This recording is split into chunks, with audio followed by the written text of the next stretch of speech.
Pooh Shiesty's daddy been a rat since '09, and his son of mice since 2022.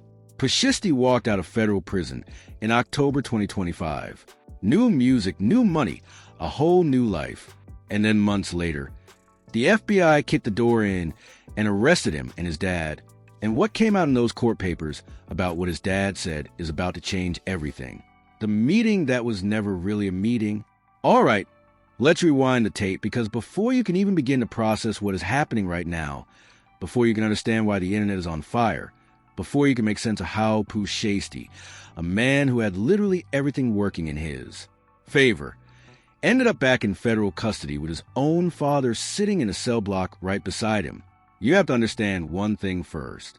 This was not some spontaneous heat of the moment situation.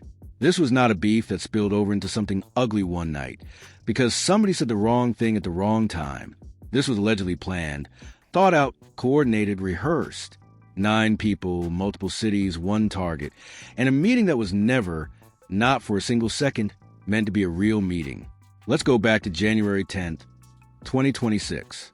That's the date this whole story really begins. 3 music industry professionals flew into Dallas that afternoon. They bought their tickets. They packed their bags. They got on a plane to Texas, the way any professional does when there's business to handle out of town. Because as far as they knew, that's exactly what this was. A scheduled sit-down with a rapper who wanted to talk contract terms, normal, legitimate, the kind of thing that happens in the music industry 1,000 times a week. One of those 3 men was identified in the federal complaint only by his initials. Road court documents and reporting confirmed those initials belonged to Radic Dantic Davis, better known across the entire planet as Gucci Mane, the man who built 1,017 records from nothing into one of the most recognizable labels in Southern hip-hop. The man who looked at a young rapper from Memphis and decided he was worth betting on. The man who signed Pooh Shiesty when Pooh was barely 20 years old and gave him a platform to become a star. That young rapper, the artist he believed in, was the one who arranged a meeting. Pooh Shiesty had been signed to 1,017 records since around 2021. He had hit records. He had real fan loyalty. He had a name that meant something in this culture. And by the time he got out of prison in October 2025, there was still a lane open for him. The world was still watching. People still wanted to see what Pooh Shiesty was going to do with his second chance. But he wasn't happy with his contract terms. He wanted out. And whatever that dispute was over, however it had been building, it reportedly turned into something that federal prosecutors say became one of the most brazen and precisely organized armed robberies in recent hip-hop history. The 3 victims arrived at a studio off Dallas Parkway that afternoon. When they got there, the place was still closed, so they did what you do when you're early. They went and bought some liquor, came back, settled in, relaxed. They were businessmen in Dallas for a business meeting. They had absolutely no reason to be suspicious. They had absolutely no idea that by 3:43 that afternoon, their entire world would be turned completely upside down. Yeah, well, I can tell you this was disguised as a traditional business meeting inside a recording studio, but then it turned into an ambush. An ambush? That's the exact word. Because while Gucci Mane and his associates were sitting inside a studio, thinking they were about to have a professional conversation, 9 people were converging on that building with a plan already locked in. Some of them had traveled all the way from Memphis, Tennessee. They had driven hours to be there. They had coordinated their movements across multiple cities. They weren't improvising anything. This was organized, and the man leading it was Pooh Shiesty Lantrell Williams Jr., who U.S. prosecutors named as the ringleader of the entire conspiracy. The man who set up the meeting, the man who built the trap, the man who, according to the federal complaint, had been frustrated with his contract and decided the way to resolve it was with an AK-style pistol and 8 other armed co-conspirators inside a Dallas recording studio. But here's the detail that makes this even harder to wrap your head around. The setup didn't just involve Pooh.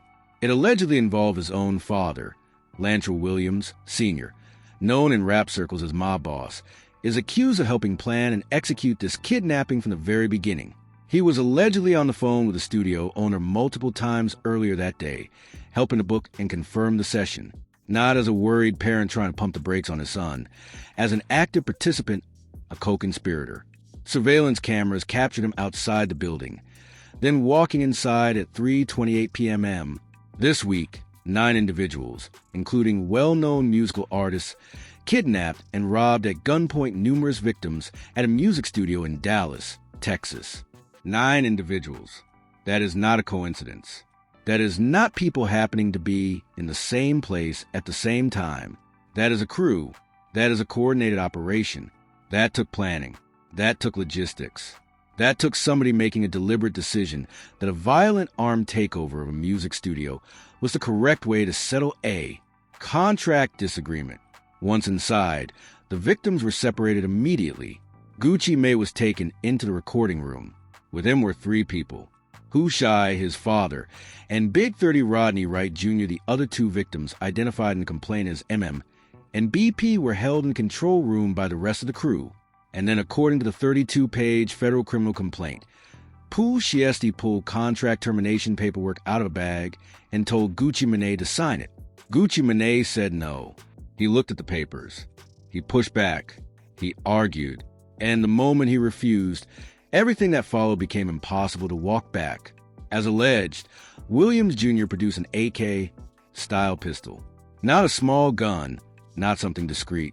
An AK-style pistol pointed at Gucci Mane's head, and Pooh told him to sign the papers again, and forced one of the victims to sign a release from the recording contract at gunpoint. Gucci signed. What other option did he have? A gun was in his face. 8 other armed men were in the building. His people were being held in the next room. He signed the papers under duress. And then Pushiest handed that contract directly to his own father to review. His dad looked it over and pointed out that the papers still needed to be dated. So Pooh forced Gucci to add the date, too. Big 30 then pulled out his phone and recorded Gucci Mane verbally stating out loud that he was releasing Pooh Shiesty from the contract on video at gunpoint documented. So there would be something on camera to show for it. This was not impulsive. This was a procedure, a multi-step operation with specific roles assigned to specific people. Who held the gun? His father reviewed the documents. Big 30 recorded the verbal statement, and the rest of the crew was in the control room simultaneously handling the other 2 victims. The feds say the group robbed the victims of expensive jewelry and cash. Rolex watches, jewelry, cash, a Louis Vuitton bag containing more watches, AirPods, wallets with Apple AirTags inside, a 1017 chain, earrings, even Gucci Mane's wedding ring. According to someone with alleged inside knowledge, who spoke about it on a live stream, they literally unscrewed the earrings out of Gucci's ears themselves. That is how far into this they went. One of the victims was actually choked by one of the defendants to the point of near unconsciousness. One of the victims in the control room, was choked until he nearly blacked out. The federal complaint includes photographs of his injuries, scratches across the neck, marks on the wrist, real physical evidence of real physical violence that happened inside that studio. Big 30 barricaded the studio, door with his own body, to stop anyone from running. Nobody was going anywhere until Pooh Shiesty decided the job was done. At one point, Pooh allegedly pressed a firearm directly to another victim's head while directing them toward a specific exit. Victims later told investigators they genuinely believed they were going to be executed inside that room. Not roughed up and let go. Executed. The armed takeover lasted until approximately 4:50 p.m. Then the group fled, and within hours the same evening, some of the defendants were already on social media showing off what appeared to be the stolen jewelry and watches, flaunting it like they had gotten away clean like nobody in a federal agency was come looking. They were very wrong about that. And in part 2, you're going to see exactly why. Starting with the one piece of evidence that nobody in their right mind could predict it would end up in a DOJ press release. The ankle monitor that told on everything. There's a version of this story where maybe, just maybe, you could argue that some things were unclear, that the evidence was circumstantial, that a sharp defense lawyer could find angles to work with, that the case had some gaps in it somewhere. This is not that version of the story, because Pushiest on January 10th, 2026, the same afternoon he allegedly organized a 9-man armed takeover of a Dallas recording studio and forced Gucci Mane to to sign contract papers at gunpoint, was wearing a GPS ankle monitor, one that the federal government had put on his ankle as a condition of his supervised release from his prior conviction, one that tracked his movements, one that logged his exact location data around the clock, one that was sending that data to federal authorities in real time. He went to rob somebody with a federal tracking device strapped to his ankle. When Pooh Shiesty was released from federal prison in October 2025 after serving roughly 3 years of a 63-month sentence, he wasn't walking out as a completely free man. He transitioned directly into supervised release, which in his case included home confinement in Dallas, Texas. Part of those conditions were clear, specific, and non-negotiable. Do not commit another federal offense. Do not possess a firearm. 2 rules. Follow 2 rules. That is all it would have taken to avoid going back to prison.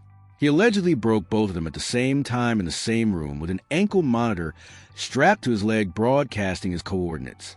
The ringleader of the conspiracy, Lantrell Williams Jr., was on home confinement at the time of the offense. Home confinement at the time of the offense. The United States Attorney for the Northern District of Texas stood in front of cameras at a press conference and said those words out loud to the entire country. As alleged for a prior firearms conspiracy charge and conviction out of the Southern District of Florida. He had already been to federal prison once before. He already knew what years of his life disappearing felt like. He already knew how thoroughly the government builds cases and how completely they collapse careers. And yet here we are, when the DOJ unsealed the criminal complaint and prosecutors listed the evidence at the press conference. The very first item on that list was something so stunning that when it got read aloud on camera, the entire internet stopped scrolling. Electronic monitoring data, placing Williams Jr. his ankle monitor data at the offense location, which would put him in violation of his home detention conditions. The device the federal government strapped to his body to track his every move as a condition of his freedom placed him at the exact address of that Dallas studio, at the exact time the arm takeover was going down. He did not need anyone to snitch on him. He did not need someone to flip or cooperate or give up his name. His own ankle monitor walked into that crime scene with him and reported back to federal authorities the whole time when the academics clip of the U.S. attorney reading that evidence list out loud started circulating everywhere. Electronic monitoring data, placing Williams Jr. at the offense location. The reaction said everything. Oh my God, they basically said the ankle monitor on at the robbery. He had the ankle monitor on at the robbery.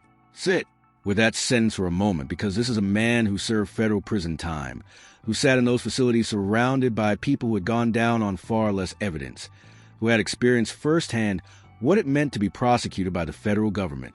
And his response to all of that knowledge was to allegedly walk into a kidnapping and robbery while the government's own GPS tracker was live on his ankle. But the ankle monitor was only the first piece of evidence. And the list did not stop there. Not even close. Cell phone records and license plate reader data confirmed the coordinated travel of multiple defendants from Memphis, Tennessee, all the way to Dallas, Texas, where their phones were when they moved, what route they took, every tower ping, every plate read, all time-stamped and stored. Rental car records confirming Williams Sr. rented a vehicle that was used by the group. Pooh Shiest's own father rented the car. Lantrell Williams Sr., who is now charged as a co-conspirator, put his name on a HERS rental agreement for the white Buick Enclave the group used to travel from Memphis to Dallas. This is not a secondary detail. This is documented evidence of active pre-planning. His father did not just happen to show up. He allegedly arranged a transportation that got 9 armed people from one state to another to carry out this alleged crime. There was also surveillance footage. The studio had cameras running. A nearby Staples, an office supply store, had cameras. The hotel where several defendants stayed after the robbery had cameras. Surveillance footage from all 3 locations was recovered and analyzed by federal investigators. Every angle, every timestamp, all of it now sitting in a federal case file. Latent fingerprints recovered from inside the crime scene matched at least 2 of the defendants. Somebody touched something inside that studio and left their print behind. Physical, forensic, inarguable evidence tying specific people to a specific room. Social media posts by defendants displaying what appears to be stolen property just in the days following the offense. They posted the stolen jewelry on social media within hours of leaving that studio on their own verified accounts with their own names attached. Screenshots of those posts are included as exhibits inside the 32-page federal complaint. They photographed themselves with the stolen goods and handed that evidence directly to federal prosecutors. Greyhound bus records confirming the travel of multiple defendants from Dallas to Memphis the day after the offense. They took the Greyhound home. Real, traceable, Fed allies subpoenaed Greyhound bus tickets from Dallas back to Memphis the morning after the robbery. Those records are cited in the criminal complaint. This case was built on evidence that the defendants essentially handed the government at every single step. Now, here's where the public conversation starts shifting, because with all of that laid out, people online began asking who told. And in hip-hop, that question always goes in one direction first. The reality is that as one of the primary victims, Gucci Mane personally identified Pooh as his father and Big 30 by name by appearance, and through their verified Instagram accounts during the investigation. That is a crime victim cooperating in the investigation of a crime committed against them. That is what you do when someone points an AK at your head and takes your wedding ring. But the streets don't always categorize things through a legal lens. It sounds like Gucci cooperated. It sounds like the victim. Gucci was a victim and gave his testimony. Gucci Mane reportedly addressed the online speculation directly, going on social media and denying any cooperation, while making statements that suggested he still had the same energy he has always been known for when people come for him. Anyone who knows Gucci's history knows he does not make statements like that without meaning. Hey man, sometimes some of you do not deserve money and fame. Lil Woody laid out the tragedy of this whole situation as clearly as anybody. That young came home, bro, and did NBA YoungBoy numbers. He came home. He put out music. It landed. He was in the conversation again. People were genuinely rooting for the comeback. First song he put out, they said he was going to flop. They went to the top. They said first day out would not do numbers. They were wrong. He had the attention. He had momentum. He had a real lane sitting open right in front of him. He had all the cars, the lifestyle, everything he dreamed of having, but he didn't change your mindset. He had everything. And that last word, mindset, is the one that matters most, because you can give a man all the money in the world and all the second chances in the world. If the mindset does not change, none of it is safe. None of it is permanent. The boy don't went and did some stupid, causing him to go back to jail. The rat papers and the real cost.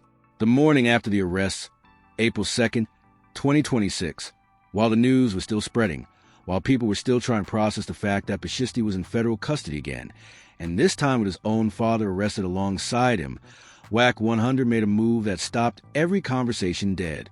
He called into DJ Academic's live stream. Over 15,000 people were watching at the time, and Wack said he had been sitting on something for approximately 18 months, holding it, waiting for the moment he felt was right. And now with Pooh Shiesty in federal custody alongside his father, both of them staring down kidnapping charges together, Wack decided the moment had finally arrived. He sent paperwork to academics on air in real time for 15,000 people to watch. According to Wack, those documents were a federal memorandum of plea agreement dated April 15, 2009. And that document showed he claimed that Lantrell Williams, senior mob boss Pooh Shiesty's father, had agreed to provide substantial assistance to the federal government in exchange for a reduced sentence under U.S. Sentencing Guidelines 5K1. The cooperation clause, the one that in the streets has only one name, who Shy's daddy been a rat since '09, and his son of mice since 2022. Wack said it plain. No filler, no subtlety. The father allegedly cooperated with the federal government in 2009, when Pooh Shiesty was 8 or 9 years old, a child growing up in a household where, if Wack's claims are accurate, his own father had a 5K1, one cooperation deal attached to his federal case. And then Wack extended the accusation directly to Pooh himself. He alleged that Pooh has been cooperating since 2022, meaning since his federal firearms conspiracy case out of the Southern District of Florida, the case, where Pooh pleaded guilty to one count, had 3 more serious counts dropped, and received a sentence below what prosecutors initially pushed for. Reportedly pulled up federal case files in real time on the stream and stated that the documents look legit. Those 2 words, look legit, sent the clips flying across every platform within hours. Instagram, Facebook, X, YouTube, everywhere. Everyone had a reaction. Now, here's where we have to slow down and be very clear about what is verified and what is not. Because in a story this loud, those 2 things blur together very fast. And it matters to keep them separate. Whack 100 has made these exact same accusations before multiple times, going back to at least February 2022. This is not new information from Whack. Every single time he has come forward with these claims, Pooh Shiesty's attorney, Bradford Cohen, has responded with a public denial and has not changed his position once. Cohen has called the allegations 100% fake news, idiotic, and a straight mistruth. His position has never moved. Pooh Shiesty gave up no one. There was no cooperation agreement, no proffer sessions, no information exchange with federal prosecutors. The entire defense in the 2021 firearms case was built on the argument that the alleged victims had tried to rob Pooh and his crew first, and that is why the guns came out. The lighter Thanex expected sentence of 63 months came from strong legal arguments and forensic evidence, not a deal. And in January 2026, just weeks before the Dallas studio incident allegedly happened, Pooh Shiesty posted his own court paperwork on Instagram and publicly denied any cooperation with the government. He invoked Omerta, the code of silence. He staked his public reputation on it, and then he allegedly went to Dallas and did what he did. As of April 3rd, 2026, no mainstream news outlet, not AP, not Rolling Stone, not XXL, has independently verified Whack 100's 2009 paperwork claims. There is a documented 2009 Tennessee state-level case involving Elantra Williams connected to mob ties records, but that state case contains no mention of any federal cooperation or 5K1. One deal, federal 5K1. 1 documents are frequently sealed and not publicly accessible without official disclosure. So for now, these are allegations explosive, widely shared, impossible to ignore. Allegations, but unverified allegations. And yet, even setting all that aside, there's an irony sitting at the absolute center of this entire story that is almost too big to fully describe. Because when Pooh Shiesty walked out of federal prison in October 2025 and sat down for his first major interview back with XXL, he talked about Gucci Mane. He talked about what it had meant to watch Gucci come home from his own prison stretch and reinvent himself from the ground up. How Gucci got disciplined, got physically fit, got his mind right, stayed focused, stayed out of trouble, built something sustainable, became an example of what it actually looks like to come out of prison and not go back. The way Gucci came home and they motivated me to because I took notes from there. He said Gucci woke up for real while he was inside, truly changed, and that it had planted something in Pooh. 2, that he was going to move differently, that the experience had changed him, that it was going to stick. How he switched it up, how he toned up, got fit, got his mind healthy, took notes in their head ways. He sat in that interview and described Gucci as a blueprint, a model for what a man could become when he really commits to doing things differently after prison. Pooh Shiesty is top 10 bag fumblers in the rap game. Every time this man gets a chance, he fumbles the bag. Within 3 months of that interview, he allegedly walked into a Dallas recording studio, pulled an AK-style pistol, and pointed at the head of the exact man he said inspired that entire speech. Gucci Mane, the man, he said, he took notes from. The man whose transformation, he said, motivated his own. A gun to his face in a recording studio over a contract. You genuinely cannot write something like that. It is too cinematic, too devastating, too perfectly constructed as a tragedy to be anything but real life. Now, let's talk about where things actually stand, because the case, as of April 3rd, 2026, is still in its earliest stages.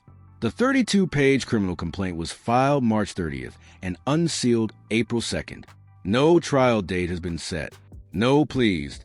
All defendants are presumed innocent. That is the legal standard, and it matters.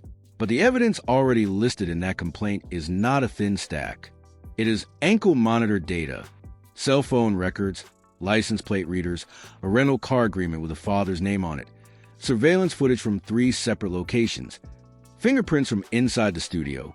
Social media posts the defendants made themselves with the stolen property, Greyhound bus records showing how they traveled home, and victim identifications made by people who knew the defendants personally by face, by name, and by their verified Instagram accounts.